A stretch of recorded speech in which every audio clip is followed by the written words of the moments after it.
মাননীয় স্পিকার, আপনাকে ধন্যবাদ। মাননীয় স্পিকার, দীর্ঘদিন পর্যন্ত এই দেশে কোনো নির্বাচন হয় নাই। মানুষ তাদের পছন্দের প্রতিনিধি নির্বাচন করতে পারে নাই। জাতীয় নির্বাচন থেকে শুরু করে স্থানীয় পর্যায়ে নির্বাচন পর্যন্ত প্রত্যেকটি নির্বাচন ছিল কারচুপিপূর্ণ।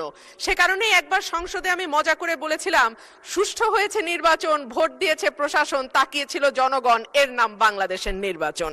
তো মাননীয় স্পিকার, সেই জায়গা থেকে ৩৬শে জুলাই আমাদের জীবনে আসলো, কয়েক লক্ষ মানুষ রাস্তায় নামলো, কয়েক হাজার মানুষ চিরতরে পঙ্গু হলো এবং প্রায় ১৫০০-এর উপর মানুষ তাদের জীবন দিল যাতে মানুষ তার ভোটের অধিকার আবারও ফিরে পায়।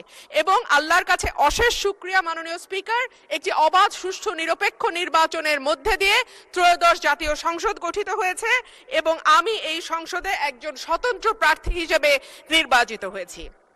মাননীয় স্পিকার, সংবিধানের ৫৯ অনুচ্ছেদের দিকে আপনার দৃষ্টি আকর্ষণ করছি।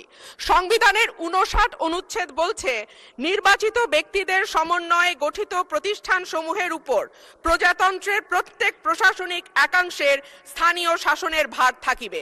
সোজা বাংলায় বলতে গেলে স্থানীয় সরকার পরিচালিত হবে নির্বাচিত প্রতিনিধিদের মাধ্যমে।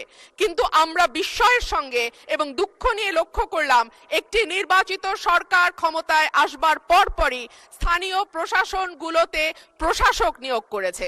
মাননীয় স্পিকার, যখন শেখ হাসিনা পালিয়ে গেল তখনকার পরিবর্তিত পরিস্থিতিতে অন্তর্বর্তীকালীন সরকার প্রশাসক নিয়োগ দিতে বাধ্য হয়েছিল, কারণ আমরা দেখেছি ইউনিয়ন পর্যায়ে, উপজেলা পর্যায়ে চেয়ারম্যান বা মেম্বার যারা ছিল তারাও পালিয়ে গেছে। কিন্তু এই অবস্থা তো মাননীয় স্পিকার এখন আর নেই। এখন তো একটা সুষ্ঠু নির্বাচন দেয়া যায়। সেই জায়গায় আমরা দেখলাম দলীয় নেতা কর্মীদের পুনর্বাসন প্রক্রিয়া শুরু হয়েছে।